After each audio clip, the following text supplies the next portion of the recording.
Joyeux Noël et bonnes fêtes! Voilà, un message en famille depuis l'île Maurice où il fait beau, il fait chaud, il y a le soleil, la plage, la mer, les palmiers, les cocotiers autour de nous. Ça fait pas très Noël, heureusement on a un joli sapin de Noël artificiel derrière pour rappeler un peu plus Noël et la période festive de fin d'année.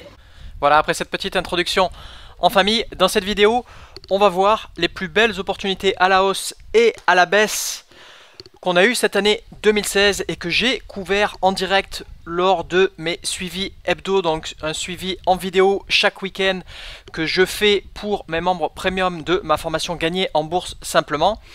Donc on va voir tout ça dans cette vidéo, les opportunités à la hausse et les opportunités à la baisse que j'ai couvertes durant toute l'année, mais aussi des opportunités que j'ai ratées, d'accord, ou que j'ai pu rater avec ma méthode, et aussi des flops, donc des opportunités qui se sont malheureusement retournées, qui se sont mal terminées. On terminera cette vidéo avec de belles opportunités à la hausse et à la baisse pour l'année 2007, avec des titres qui terminent très bien l'année 2016 et qui pourront être très prometteurs pour 2017. Alors si vous voulez plus d'informations sur ma formation phare Gagner en bourse simplement, qui fonctionne aussi bien à la hausse qu'à la baisse, et pour avoir plus d'informations sur ma méthode, vous pouvez accéder à une mini-série de vidéos gratuites intitulée La voie rapide vers l'indépendance financière, et vous avez le lien qui se trouve normalement sous cette vidéo.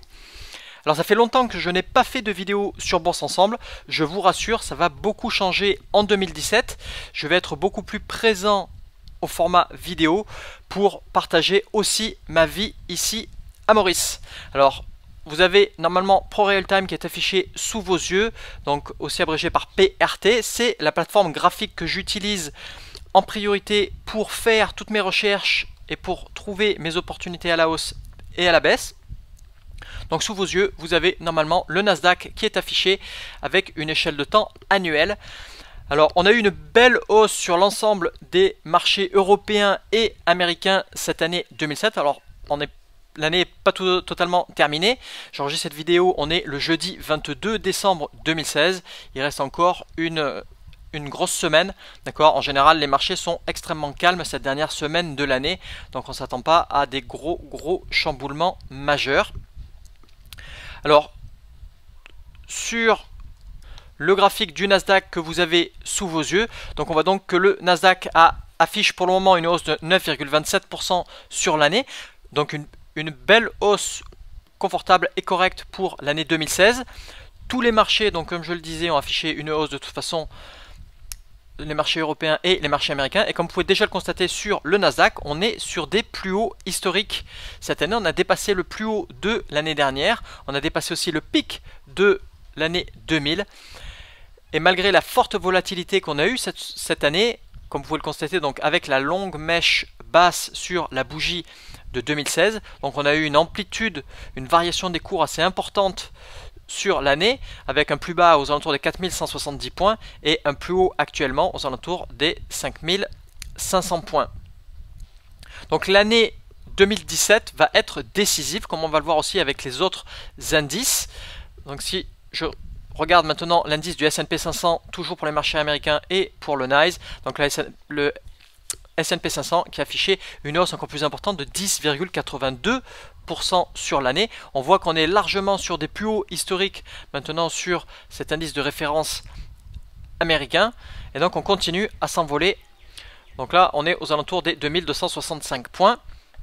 Pour les marchés européens, pareil, on est sur des plus hauts historiques quasiment. Alors sur le DAX, on a atteint un plus haut encore l'année dernière. On voit la forte volatilité de cette année et une hausse de 6,75% sur l'année. Une longue mèche basse de nouveau pour le marché allemand.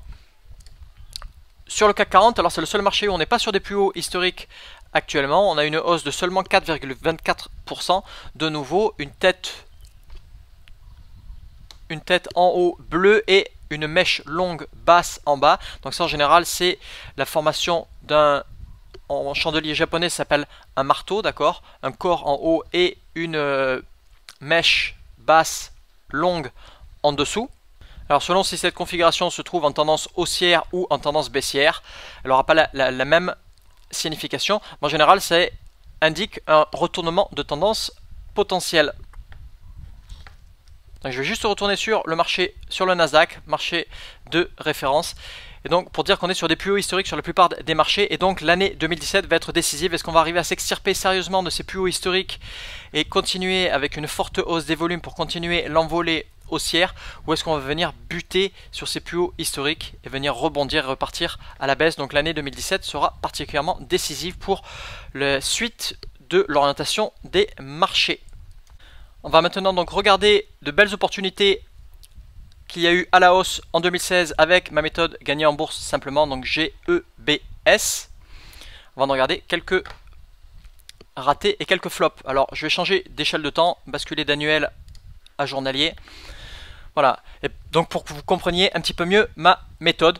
Donc le premier titre, c'est le titre 8GC sur le marché allemand. Donc afficher une hausse de plus 50% en moins de 3 mois seulement, suite à un canal horizontal, une tempête qui s'est déclenchée, alors, premièrement le lundi 19 septembre et puis une deuxième fois le 22 septembre. Donc c'est l'indicateur que vous voyez en bas ici, GEBS en vert. D'accord. Et donc hausse de 50% en moins de 3 mois. Donc une explosion après une compression des cours et ensuite une explosion. Donc c'est ce que j'appelle un calme plat au préalable et ensuite une tempête haussière le jeudi 22 décembre qui a déclenché la très forte hausse par la suite. Alors vous allez constater peut-être sur certains graphiques, alors pas sur celui-là, mais sur d'autres, quelques figures graphiques qui sont déplacées par rapport au cours. C'est normal dans ProRealTime, c'est lié à l'ajustement des cours faits aux dividendes qui ont été versés, d'accord, et ça vous montre justement que j'ai fait ces analyses il y a plusieurs semaines ou plusieurs mois tout au long de l'année 2016, et donc les graphiques ont pu changer légèrement depuis avec des dividendes qui ont été versés entre temps, entre le moment où j'ai fait l'analyse et le moment où j'enregistre cette vidéo aujourd'hui. Ensuite, le titre AGX sur le NICE, une hausse de plus de 92% en 6 mois, d'accord, suite à un long triangle symétrique, jolie baisse des volumes, donc de nouveau un calme plat, un désintérêt de la part des intervenants sur ce titre, une baisse des volumes et ensuite une explosion qui avait eu lieu le mercredi 8 juin, donc très belle opportunité à ce moment-là, et ensuite explosion de 92% en 6 mois. Le titre ATSG, je vais revenir un petit peu en arrière, pareil, donc on avait un long triangle symétrique et ensuite une explosion le 10 février, 43% en seulement 1 mois et demi. Le titre ensuite s'est retourné. Le titre BIO sur le NICE, alors je vais retrouver, voilà. On avait une tasse avec anse cette fois-ci pour le calme plat, donc de nouveau une matérialisation graphique chartiste pour montrer un désintérêt, une certaine petite consolidation sur le titre après une tendance haussière. Et ensuite, on repart de plus belle à la hausse, plus 20% en 4 mois.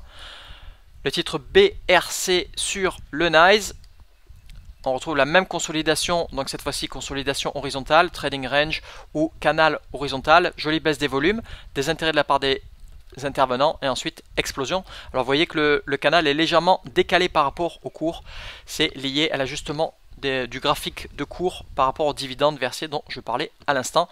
Donc une hausse de plus de 10% en 12 jours, 34% en 6 mois.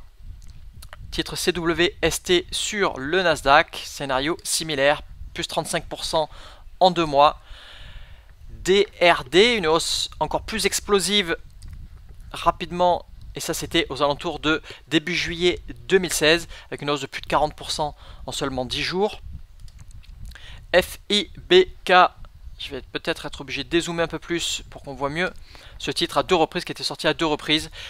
L'explosion véritable, la deuxième fois, la plus belle opportunité était la deuxième fois, comme je l'avais présenté lors du suivi hebdo dans le site privé de ma formation, plus 26% en 1 mois. FONR, plus 37% en seulement 1 mois et demi. INSD qui fait couler pas mal d'encre actuellement aussi, plus 60% en 1 mois et demi, ça c'était au mois de juillet. On est de nouveau sur des plus hauts actuellement, on a eu un signal qui s'était déclenché le 15 décembre. Malheureusement, on est venu buter sur une résistance des plus hauts et actuellement c'est absolument pas un titre sur lequel il faut prendre position. Si on venait recasser ce niveau de résistance avec de nouveau un signal, ça serait un signe positif. Là, le scénario le plus probable, c'est au contraire de venir buter sur cette résistance et de repartir sérieusement à la baisse. Et là, dans ces cas-là, il y aurait une belle opportunité à prendre à la baisse. LMAT sur le Nasdaq, plus 51% en 4 mois suite à un triangle symétrique pour le calme plat, le désintérêt général. Le titre LNC sur Euronext, ça c'était fin mars, début avril, plus 112% en 8 mois, donc le titre s'est littéralement envolé. MMAC, plus ou moins la même période, plus 10% en 19 jours, plus 25% en 3 mois, suite à un joli triangle symétrique pour le désintérêt prononcé sur ce titre. Le titre NC5A sur le marché allemand, là on a eu une explosion, donc une hausse exponentielle suite à un triangle symétrique, plus 70% en 14 jours, plus 180% en seulement 18 jours. On voit littéralement la compression des cours et ensuite le signal retourné par mon screener maison le vendredi 4 mars et l'envolée derrière. Dernier titre à la hausse, c'est le titre OSK sur le NYSE, donc sur le marché américain. Le titre avait été retourné à 2 reprises avec de belles configurations et la deuxième avec une hausse de plus de 18% en 22 jours. Alors les hausses c'est bien mais ça fait pas tout malheureusement et ça arrive parfois qu'on passe à côté de certains titres. J'aimerais en voir quelques-uns au sein de cette vidéo.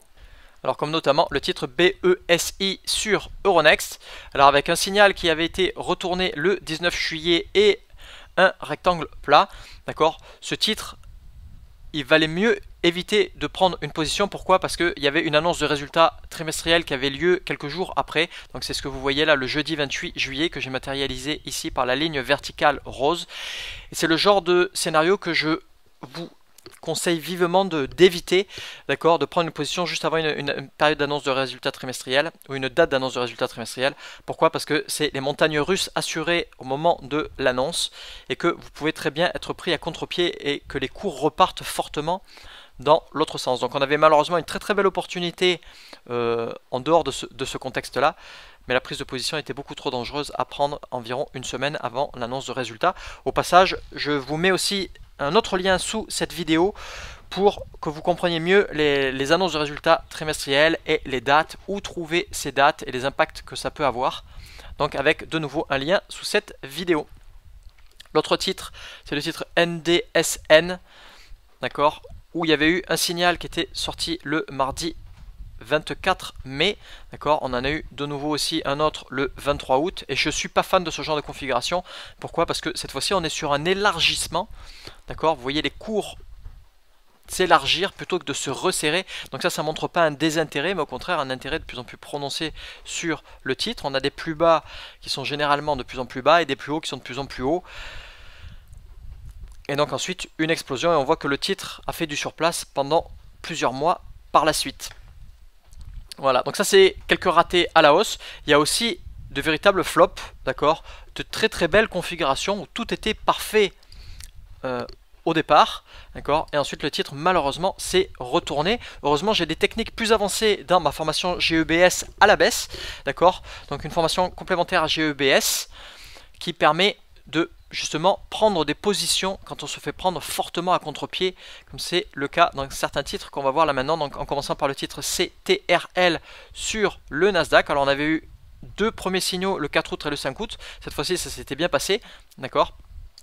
La hausse avait continué suite à une tasse avec anse, d'accord. Par contre il y a eu un retournement après le signal du 23 septembre, d'accord, et un retournement 3-4 semaines après. D'accord, donc le titre a fait du surplace depuis, déception sur le titre CTRL. Un autre titre où il y a eu une belle déception, c'est le titre KCG. Alors belle déception de nouveau à la hausse, d'accord, on avait eu une tasse, un signal à la hausse le vendredi 23 septembre, même date, ok, et ensuite un gros retournement où cette fois-ci il y avait possibilité de se repositionner à la baisse et pouvoir profiter de la belle baisse juste derrière. Autre déception à la hausse, le titre PETX. Mais une fois de plus, il y avait possibilité, avec mes techniques avancées à la baisse, de pouvoir changer de position rapidement et profiter de la baisse derrière. Donc ça, c'était le lundi 3 octobre suite à un trading range, un canal horizontal. Et enfin le titre UNA avec un triangle symétrique, un joli signal le vendredi 2 septembre et grosse déception 4 ou 5 jours après. De nouveau avec mes techniques avancées, il y avait la possibilité d'aller chercher justement la grosse baisse derrière de moins 11% en l'espace de 2 mois. Allez, on regarde maintenant les belles opportunités à la baisse qu'il y a eu en 2016 et que j'ai couvert durant mes suivis hebdo au sein de ma formation complémentaire Gagner en bourse simplement à la baisse. Alors on commence avec le titre Air France KLM. Donc comme quoi on peut aussi prendre position sur des grosses capitalisations comme Air France KLM à la hausse et à la baisse avec ma méthode et mes screeners. Donc Air France, une baisse de moins 30% en 2 mois. Le titre avait décroché le 6 juin, lundi 6 juin, après un joli triangle symétrique. Je vous rappelle donc de nouveau à chaque fois, il y a une jolie baisse des volumes accompagnée de ce genre de figure graphique pour montrer le désintérêt de plus en plus prononcé de la part des intervenants sur un tel titre. Le titre BAMNB sur Euronext, scénario similaire qui avait décroché le 12 mai suite à un triangle symétrique, moins 25% en moins de 2 mois. CCIH, pareil, moins 62% en 5 mois, triangle symétrique aux alentours du 25 mai. CMTL, une baisse de moins 45% en seulement 18 jours. Vous voyez de nouveau les cours décalés par rapport à la figure graphique, donc le triangle haussier. Donc moins 45% en 18 jours. COTY, moins 25% en 1 mois. Donc jolie baisse à ce moment-là. CPSI, moins 42% en 3 mois. Le titre a dévissé suite à un triangle baissier le jeudi 5 mai. On avait eu un peu un cafouillage d'ailleurs à ce moment-là, un premier signal de baisse, puis un contre-pied à la hausse. Tout ça j'explique dans ma formation complémentaire Gagner en bourse simplement à la baisse. CUI, moins 45% en 3 mois. DPLO, cette fois-ci on avait un range haussier et ensuite une chute vertigineuse. Ça c'était le mercredi 10 août, moins 65% en même pas 3 mois. Genfit, GNFT, moins 33% en seulement 14 jours. La dégringolade a continué par la suite, mais a été moins prononcée. KATE, moins 30% en seulement même pas 3 mois. D'accord, donc on avait là cette fois-ci un canal horizontal et ensuite le titre a dévissé vers le bas. KEX, moins 22% en 1 mois et demi. On a vu ce genre de scénario avec un titre précédent. NRT, moins 24% en 2 mois. Encore une belle opportunité que j'avais couvert lors des suivis hebdo. SYNT, moins 55% en moins de 2 mois. Joli triangle symétrique et ensuite le titre décroche. TNK, moins 44% en 5 mois. Et pour finir, WILN, moins 30% en 1 mois. Alors on va regarder maintenant quelques ratés, quelques configurations que j'ai ratées à la baisse. Avec le titre JKS. Alors pourquoi je l'ai raté? Le breakout, donc la tempête baissière ici le 10 juin, vendredi 10 juin, était correcte, mais sans plus, elle aurait mérité d'être beaucoup plus puissante, venir casser le support de manière beaucoup plus prononcée, avec une baisse plus forte et une augmentation des volumes plus importante. Malheureusement, le titre a quand même décroché de 30% en 3 mois par la suite, mais la tempête baissière n'était pas particulièrement puissante. Le titre NDLS, d'accord, alors très belle configuration à la baisse, je vais dézoomer un peu plus, voilà, très joli triangle baissier, le titre décroche le 26 juillet et malheureusement de nouveau c'était une configuration sur laquelle il fallait surtout pas prendre de position. Pourquoi? Parce qu'on avait une annonce de résultats trimestriels pas loin du tout le 5 août et ça laisse pas suffisamment de marge de manœuvre pour pouvoir afficher une performance particulièrement positive, pour pouvoir déplacer ses stop loss et être serein pour traverser les montagnes russes au moment de l'annonce de résultats trimestriels. Donc encore un raté. Le titre OCIP, pareil, belle configuration, D'accord, belle tempête baissière le 2 août, mais une annonce de résultat trimestriel qui arrive 3 jours après, qui va dans le bon sens, ceci dit, hein, les cours continuent de chuter, d'accord, mais c'est trop dangereux de prendre une position. Alors quand on passe à côté de ce genre de configuration, c'est sûr que c'est rageant, d'accord, mais c'est beaucoup plus prudent de ne pas prendre position quelques jours seulement avant l'annonce de résultat trimestriel. Et maintenant on regarde quelques flops à la baisse, avec le titre AXE.